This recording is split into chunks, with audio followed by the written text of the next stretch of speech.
Et bonjour à tous, aujourd'hui on va parler du plan des natresim. Donc cette vidéo contiendra du spoil, donc si vous ne voulez pas être spoilé, je vous invite à quitter la vidéo. Donc le plan des natresim est résumé dans un livre qui se trouve à Revendreth et dont je vais vous lire les extraits et commenter les passages qu'il y a dans ce bouquin. À l'intention de notre merveilleux et resplendissant maître. Après avoir longtemps étudié nos rivaux, j'ai le plaisir de vous annoncer que mes affirmations sont achevées. Veuillez recevoir ces informations préliminaires en attendant mon rapport complet qui suivra promptement.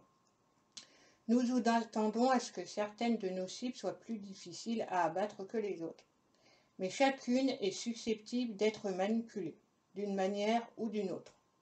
Nos agents se sont déjà infiltrés dans leur rang. En fin de compte, cela est le devoir pour lequel vous nous avez engendrés. Comme vous aimez le dire, lorsqu'un désir est connu, il peut être exploité. Cessons là cette introduction et permettez-moi de vous résumer ce que nous avons constaté.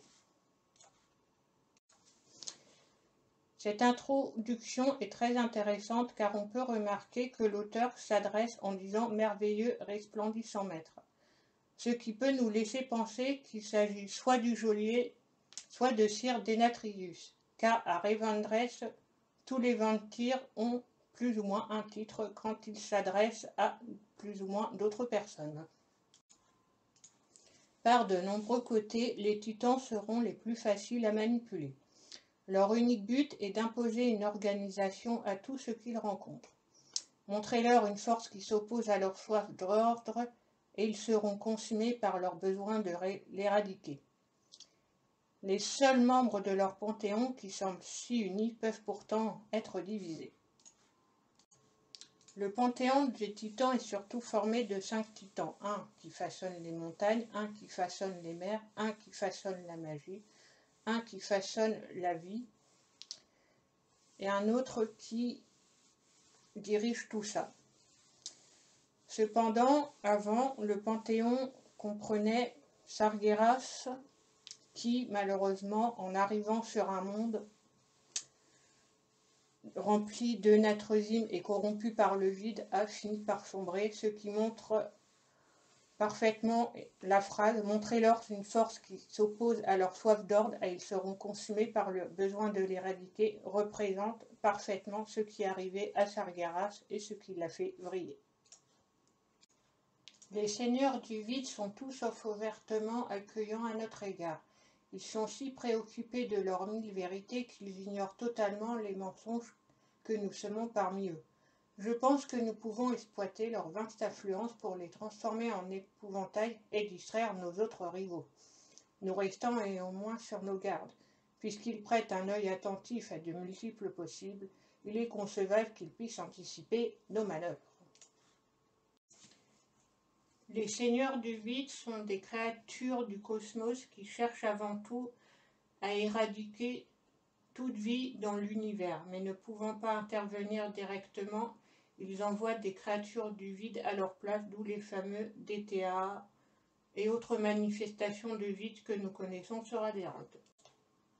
À l'instar des titans, les Naru et leurs gardes ne font qu'un en leur cause. Leur attachement à une voie linéaire est une faiblesse évidente. Ils n'apprécient rien tant que s'entendre dire qu'ils ont raison. C'est pourquoi, s'ils croient qu'on convertit l'un des nôtres à leur précieuse lumière, ils feront de fait confiance à cet agent. Nous connaissons pour le moment un seul agent de la lumière qui est l'Autraction, un natresim de la lumière que nous secourons à Légion et qui nous aide à battre l'un de ses frères dans le domaine de classe des paladins et des prêtres. L'Autraction qui, d'ailleurs, d'après cette phrase, ne semble pas être aussi bon et loyal que l'on pourrait le penser. Les adeptes de la vie sont nos opposants les plus insidieux, peut-être parce que leur nature est si drastiquement opposée à la nôtre. Malgré cela, nous avons beaucoup appris en observant le lien existant entre leur plan et Sylvarden. Nous sommes assez sûrs qu'une faille a été identifiée. Notre agent a déjà gagné la confiance de sa cible. La vie est l'opposé direct de la force de la mort. Mais nous ne savons pas quel agent a rejoint le plan de la vie. S'agit-il d'Isera, de Scénarius ou d'un autre personnage? Nul ne saurait le dire. Ainsi que déjà évoqué, notre opération au sein du plan du désordre se déroule sans accroc. Consommer de l'énergie gangrénée n'est pas agréable, mais néanmoins nécessaire.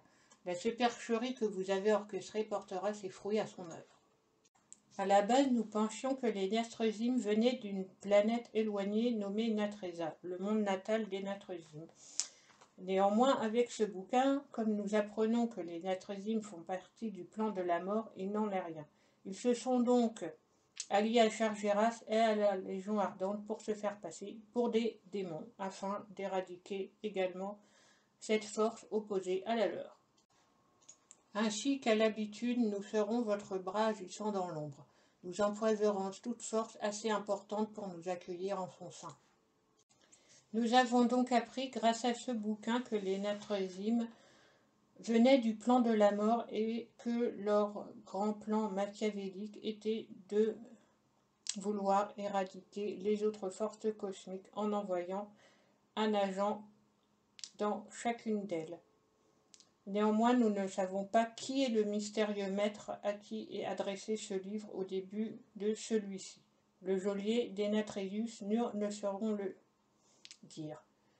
Nous en découvrirons plus alors au fur et à mesure de l'extension.